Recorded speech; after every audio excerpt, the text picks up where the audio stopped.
Members of the committee, my name is Robert Saleem Holbrook. I am reading on behalf of a coalition of groups from across the United States, including people who were formerly sentenced to death by incarceration and their families. When I say death by incarceration, I am referring to life sentences, but I want to be clear, these sentences do not reflect any respect for human life. They are just another form of a death sentence that treats human beings as disposable and deprives people of dignity and the right to redemption.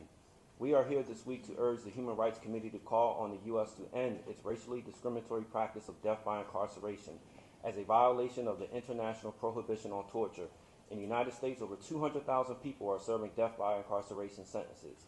It is not a coincidence that a majority of the people serving these sentences in the United States are people of color, because mass incarceration has its roots in the United States' origins in slavery and settler colonialism and treating non-white peoples as disposable. In 2009, the sentence of death by incarceration brought my sister to Geneva to advocate at the UN for the abolition of one form of death by incarceration, life without parole for children.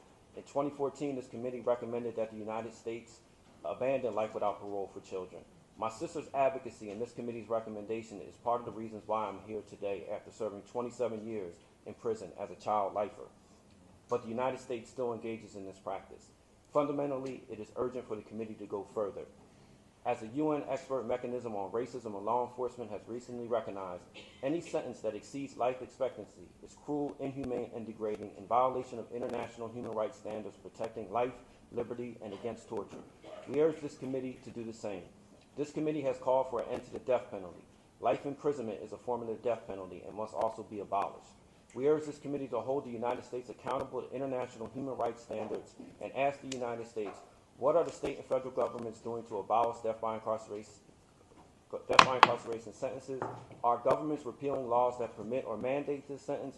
Will federal and state executive branches exercise their clemency powers to release people who are serving these sentences? This demand for accountability is urgent to ensure our fundamental right to life and our right to be free from torture and racial discrimination at the hands of our government.